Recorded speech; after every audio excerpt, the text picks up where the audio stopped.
শুরু শুরু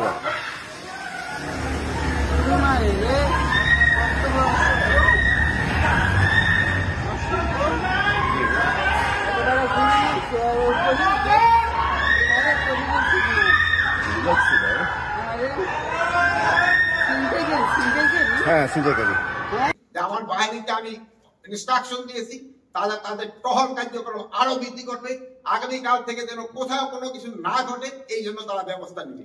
এবং এই আমি বাহিনীর সবাইকে আমি এই ইনস্ট্রাকশন দিয়েছি এবং তারা এটা ভালোভাবে কার্যকর করবে এবং তারা যদি ভালোভাবে কার্যকর করতে না পারে তবে তাদের বিরুদ্ধে আমি একটা অ্যাকশন নিব।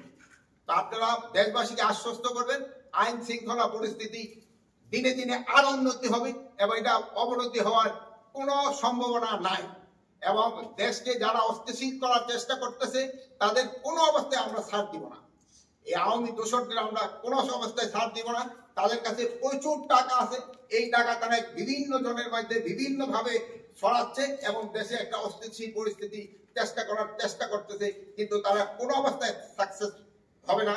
এবং আমরা যেভাবে আইন শৃঙ্খলা পরিস্থিতি দিনে দিনে উন্নতি করতে থাকবো এবং এই যে ডেভিল হান্টের মাধ্যমে আমাদের কার্যক্রম অব্যাহত থাকবে এবং এই সন্ত্রাসীরা কোথাও কোনো জায়গায় ঘুমাতে যেন না পারে বা বসতে যেন না পারে, দাঁড়াতে যেন না পারে, এই ব্যবস্থা আমরা করবো।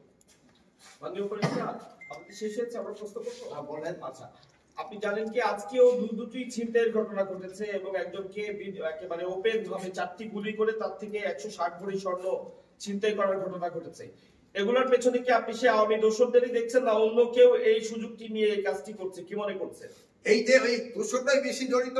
এই যে এলাকাটা হলো বনশ্রী এলাকায় যে এই ঘটনাটা ঘটছে এটা আমার নজরে আছে। এখানে ওই জায়গায় যে আমার আইন শৃঙ্খলা বাহিনী যারা লোক আছে আমি তাদেরও যদি কোনো গাফিলতি থাকে আমি তাদেরও আইনের আওতায় আনবো। এই মুহূর্তে 2টি টিভি টিম মতিঝিল বিভাগ কাজ করতেছে। আপনার পদত্যাগ দাবি করা হয়েছে কিছু সময় আগে। ঢাকা বিশ্ববিদ্যালয় এলাকায় শিক্ষার্থীরা বিক্ষোভ মিছিল করেছেন, সমাবেশ করেছেন, তারা আগামীকাল দুপুর পর্যন্ত সময় বেঁধে দিয়েছেন আপনার পদত্যাগের জন্য। এই বিষয়টি কি আপনার নজরে এসছে? এই আমার এই পদত্যাগের ব্যাপারে আজকে তো প্রথম না, মানে তারা আমার যেই কারণে পদত্যাগ করতে বলে ওই কারণগুলি যদি আমি উন্নতি করে দিতে পারি তো আর কোনো পদত্যাগের প্রশ্ন ওঠে।